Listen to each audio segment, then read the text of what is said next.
This is the Big O Show. This is the Big O Show. There he is, Joe Schad, the man, the myth, the legend from the Palm Beach Post. Always kind enough to join us here on the pregame show. Looking sharp too, boy. The Jack wireless today. High and everything. Damn, dude. It's a big game, man. Are you going for a job interview also while you're there? Is there some kind of a big wig coming to town to meet Joe Schad? Because you're looking sharp today, dude.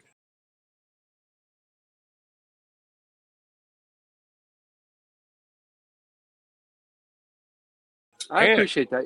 You know, due to COVID-19, I'm not sure if I'm going to be able to travel to the road games for the Saints and the Titans. There's a chance I might be covering those games from my couch. So I asked my daughter, Kendall, to help me pick out a nice tie. Okay. All right. Good stuff. That makes a lot of sense. And in the end, Joe, if they don't give you access to the players, yeah, you might as well. I mean, outside of, I know that, sitting in the press box, at least, I do know this from covering it. You get to see the whole field and you get to see everything on the sidelines. So that part is better for your job. I do understand that. But outside of that, there really is no other positive to be on the road, really. It's just putting you at risk and spending a lot of money for the outlet. Really. I kind of wish it was Cincinnati, Detroit, and Cleveland, and not New Orleans and Nashville, two excellent cities. But COVID does not discriminate, so. Yeah, no, that's a great point on your part too. Yeah, you miss Bourbon Street and you miss what's the name of this street over in what's that whole strip called over there in Nashville? I don't even know. I can't remember, but yeah, I've been to some excellent country music spots over there for sure. I'm jealous, man, because I'm dying to go there to Nashville just to hang out a couple of nights and bounce from bar to bar and just check out all the live music and all that. Because I hear it's just an absolutely great atmosphere, man. Main Street, Nashville Main Street, I'm told, is what it's called. We have a hardworking producer here, actually, on this show, which is really impressive. Anyway, we had the good news, and then we had the rug pulled from us, Joe. We got Jevon Holland off the COVID list, but then was put on the injury list, and then this morning we end up getting smacked down with the reality that the young man is not playing, unfortunately.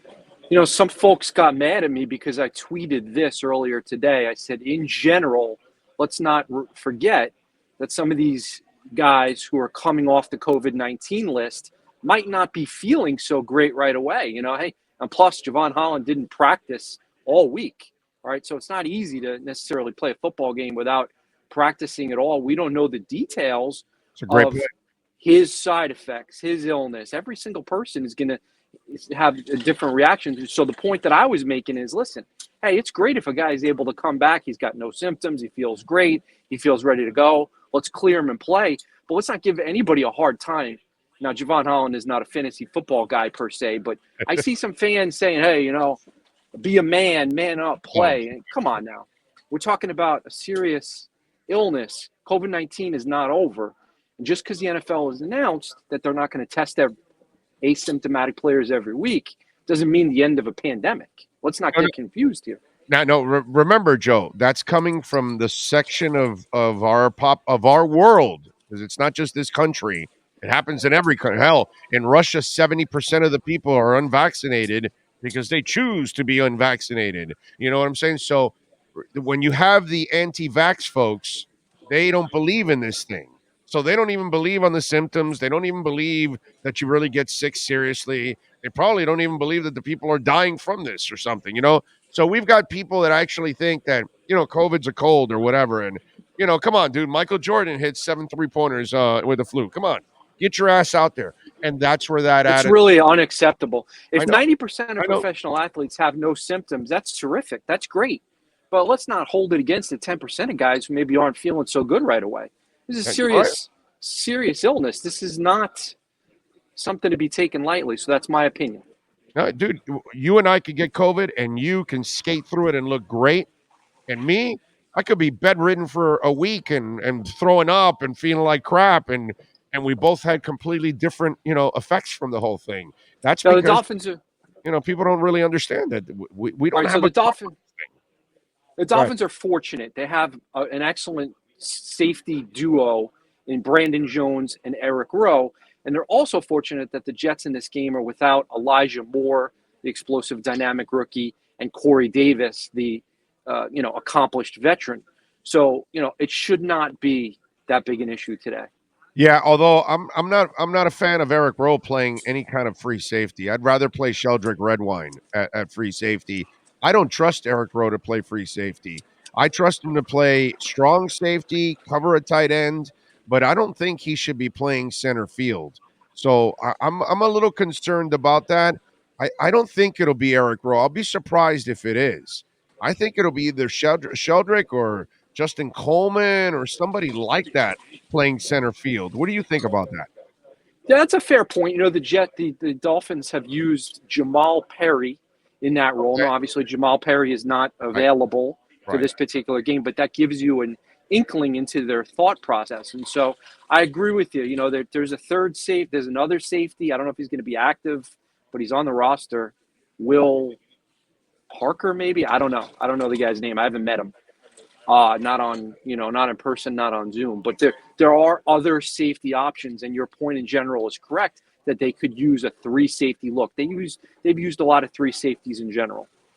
How comfortable are you? I mean, you can't be comfortable with Waddle out because we all know how important he is to the offense, and obviously Tua depends on him more than anybody else. But if Devontae's healthy, Matt Collins, finally, they're going to be forced to play him now. Isaiah Ford has been ready every time they call his number. And the other day, he had a big third down to keep that drive alive to kind of, kill the clock. And that was huge by Isaiah. And then Gesicki's been a baller. I think Tua has good enough weapons on the passing end to get through it today. Do you agree? Yeah, I think they'll be okay. You can use Myles Gaskin in the passing game. The Dolphins have twice. Gaskin has twice as many offensive touches when you include rushes and catches as any other Dolphin, and that includes Jalen Waddle. So don't underestimate the impact of Gaskin, his return, even though he has not had a great year in yards per rush. And, maybe Duke Johnson is still active. I don't know. We're going to find out if he's active ahead of Savon Ahmed or if they have both of those guys active today.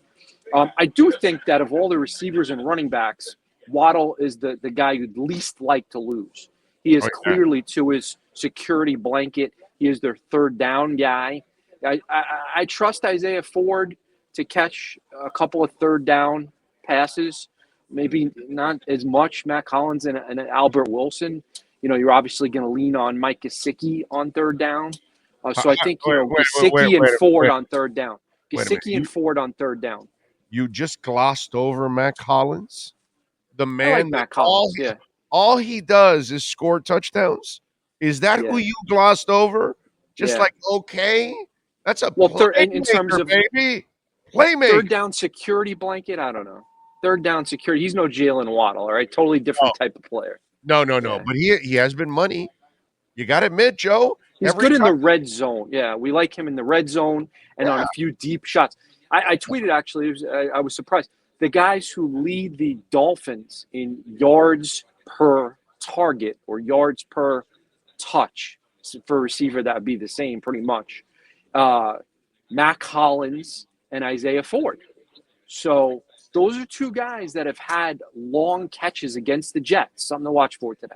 Yeah, no, and listen, man, I got nothing but respect for Matt Collins, man. All that and Isaiah Ford, absolutely. Yeah, definitely. Isaiah Ford for me. If you ever want to learn what resiliency is all about, what believing in yourself is all about, Isaiah Ford is the master at that because nobody's been cut more, nobody's been promoted, demoted more than him, traded also, and yet somehow or another he is never phased, and he's always a pro's pro and always ready. You know what I mean? I have a lot of admiration for Isaiah Ford and the way he has fought to keep his dream alive. I think it's a great example for any of us in life that are trying to fight this uphill battle that's called life. You know what I'm saying? Yeah, and then quarterbacks like Ryan Fitzpatrick and Tua Tagovailoa have trusted Isaiah Ford, and that's important. and we're going to continue to have the Tua story evolve here today. Obviously, the biggest tests are going to come against the Titans and the Patriots. That is when those will perhaps be the defining moments of Tua's second season and maybe even his career. But obviously, he'd like to keep it rolling today, get that sixth straight victory for the Dolphins, bring them up into the 500 mark in playoff relevancy for sure. The last time I used the phrase "no excuses," I was in London, and that was a mistake. Byron Jones and Xavier Howard, their absence, I shouldn't have overlooked it.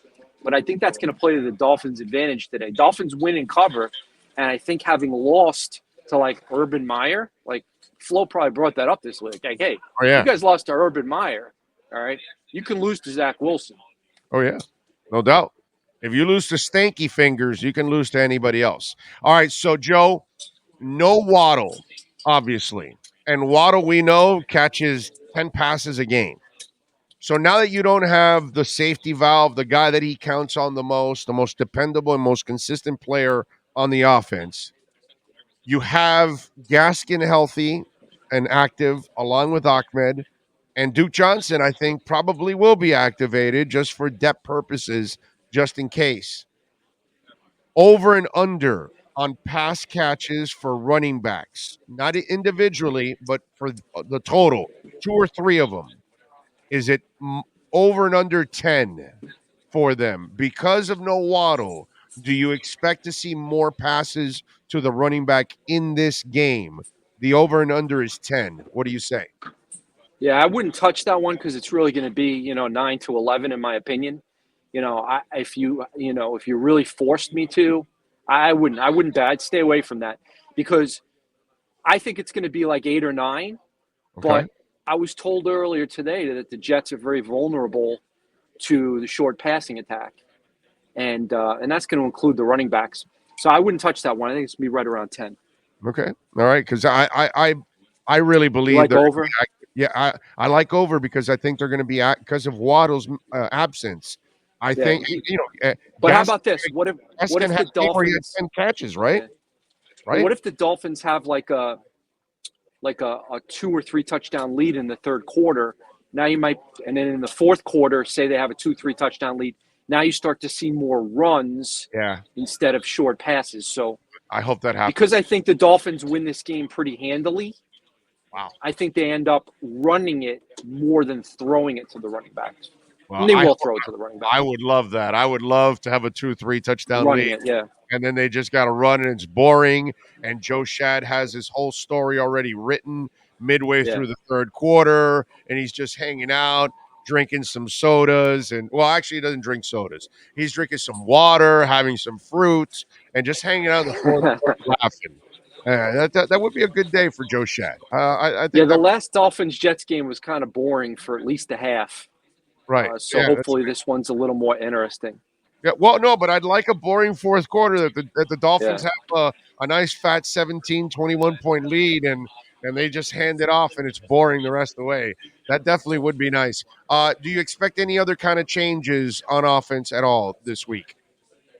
No, the Dolphins' offensive line has settled down a little bit.